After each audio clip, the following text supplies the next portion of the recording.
gars, il s'est passé une folie, ok? Thomas a 2 trous du cul.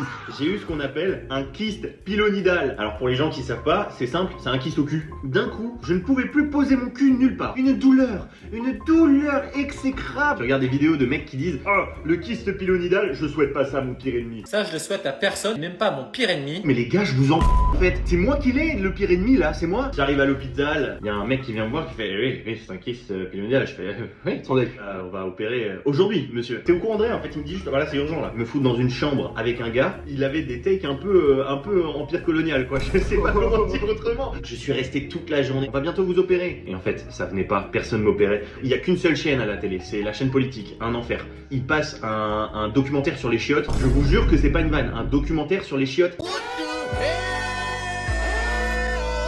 J'ai pas le droit de bouffer, j'ai pas le droit de boire. Et l'autre à côté qui était en mode: quand même, les Arabes. Et tu étais en mode: putain, non, mais là, en fait, on me chie dessus, là. Bref, on m'opère, anesthésie générale. L'anesthésiste vient, et bah, pensez à quelque chose d'heureux, monsieur, quelque chose qui va vous détendre. Et vous pensez à quoi? Je pense au coq au vin. Voilà. Il a une amoureuse, il a une chérie, c'est qu'il l'adore. C'est vraiment passé, c'est que j'ai pensé au coq au vin et après je me suis dit: mais Thomas, mais t'as une meuf. Et là j'ai pensé à ma meuf. Quand tu te fais opérer d'un kyste, en fait t'as une cavité en dessous. Pour pas que ça se réinfecte, il faut pas que la plaie se referme, il faut laisser la cavité se remplir. Et donc ils te mettent des mèches. J'ai littéralement eu pendant 2 semaines des mèches dans le cul avec 2 trous du cul, quoi. C'est le seul problème, c'est que je deviens fou parce qu'il fait un temps magnifique. Moi j'adore le vélo, je ne peux pas faire de vélo. Janvier, février, une pluie dégueulasse, un temps dégueulasse, impossible de faire du vélo. Tout se fait opérer du cul. Là, le temps est exceptionnel. J'avais envie de me tuer. C'est-à-dire qu'il y a une puissance supérieure qui se chie à la gueule constamment. Je deviens fou. 1 semaine et demie sont passées depuis mon opération. Voilà, donc c'est un temps absolument somptueux. Je m'emmerde, mais je m'emmerde. Après une opération, t'as toujours un rendez-vous à l'hôpital. Un interne vient me voir, le mec avait un train à prendre. Le frérot était pressé, il regarde la plaie, il fait: eh oui. Bon bah monsieur, va falloir réopérer.